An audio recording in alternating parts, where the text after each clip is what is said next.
নানুরে BJP নেতার বাড়ি লক্ষ্য করে বোমাবাজি ও হুমকি চিঠি রেখে দেওয়ার পর দলীয় কার্যালয়ে আগুন লাগিয়ে দেওয়ার অভিযোগ তৃণমূলের বিরুদ্ধে। নানুরের তিলুটিয়া গ্রামে বিজেপি নেতা রসময় দাসের বাড়ির সামনে বোমাবাজি ও হুমকি চিঠি রাখার অভিযোগ ঘিরে চাঞ্চল্য।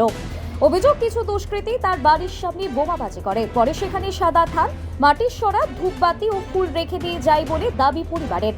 পাশাপাশি সেখানে একটি কাগজে বিজেপি নেতা রসময় দাসকে উদ্দেশ্য করে হুমকি দেওয়ার চিঠিও রাখা হয়েছিল বলে অভিযোগ। এই ঘটনাকে কেন্দ্র করে ব্যাপক চাঞ্চল্য সৃষ্টি হয় সমগ্র গ্রাম জুড়ে। পরে পুলিশ এসে তদন্ত শুরু করে। এই ঘটনায় বিজেপি নেতা রসময় দাসের অভিযোগ, গ্রামের সাবমার্সিবলের 1 লক্ষ টাকারও বেশি বিদ্যুৎ বিল নিয়ে দীর্ঘদিন ধরে সমস্যা চলছিল। গ্রামবাসীরা সেই টাকা মিটিয়ে দিল, তৃণমূলের কয়েকজন কর্মী তা বিদ্যুৎ দপ্তরে জমা দেননি বলে তার দাবি। বিষয়টি নিয়ে প্রতিবাদ করায় আগেও তাকে হুমকি দেওয়া হয়েছিল বলে অভিযোগ। তাতেও তিনি না থামায় তার বাড়ির সামনে বোমাবাজি করে ভয় দেখানোর চেষ্টা করেছে বলে দাবি বিজেপি নেতার।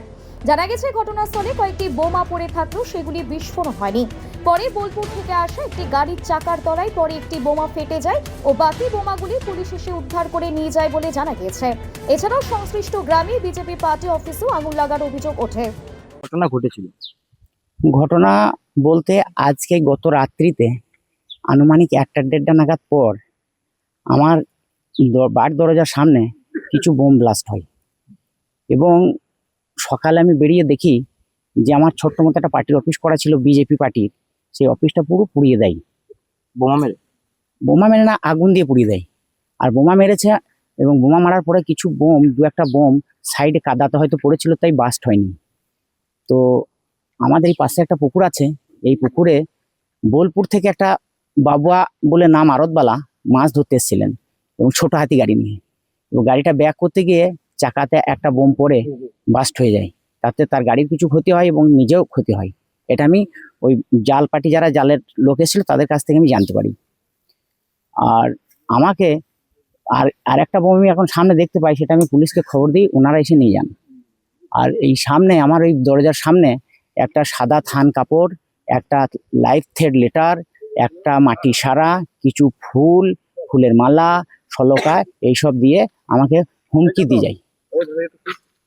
কি লেখা ছিল চিঠিতে লেখা ছিল, আমি যেটুকু দূর থেকে দেখলাম মোবাইলে তোলা, যে রসময় তোকে আর বাঁচতে দেবো না আমরা, তুই আর বেঁচে থাকতে পারবি না, তুই তোর বউ, আমরা বিচার বিবেচনা করে যেটা দেখলাম, এই তোর বউর জন্য এই পোশাকটা আমি দিয়ে গেলাম। কতটা আতঙ্কিত রয়েছে? আমি ভীষণ আতঙ্কিত আছি, কারণ এই গ্রাম 90% মুসলিম, 10% হিন্দু। এই হিন্দুদের উপরে কঠিন অত্যাচার করে এবং এর মধ্যে 5% হিন্দু তৃণমূলের সঙ্গে যুক্ত। আর শুধুমাত্র 5% হিন্দু আমরা যারা আছি, আর বিজেপি পার্টির আমলেও আমাদের উপর প্রচুর অত্যাচার হয়। দেখুন, এইরকম ঘটনা 21 সালের নির্বাচনের পর থেকে মাঝে মাঝে কোথাও ঘটছে। তৃণমূল যারা করেছে, তৃণমূল করে যারা ব্যক্তি স্বার্থ চরিতার্থ করেছে, তারা তো ভুলতে পারছে না যে ক্ষমতাটা আমাদের হাতে নেই। অতএব ওরা একটা কথা থাকে যে ক্ষমতায় না পেরে ভাতে মারো। ওই জন্য ভাতে মারার ওরা কর্মী কার্যকর্তা দিকে পেরে উঠছে না। অতএব আতঙ্কের পরিবেশ তৈরি করো, ভীতি সঞ্চার করো, একটা সন্ত্রাস যুক্ত একটা এলাকা হবে এরকম একটা বাতাবরণ তৈরি করো। এই পলিসি নিয়ে তৃণমূলের কিছু লোক এখনো চলছে। ওরা মনে করছে আমরা সেই মানুষ মরে গেলে অনেক তার আত্মীয় স্বজনরা যেমন ধরে ছাড়তে চায় না, সেরকম ওরাও ওই ক্ষমতাটাকে এখনো ভুলতে পারেনি। তারা ভাবছে আমরা ক্ষমতায় আছি। আমি যে শুনেছি ওখানে বোম্বিংও হয়েছে, ওখানে সাদা থান দিয়ে এসছে, তো তারা কি মনে করছে?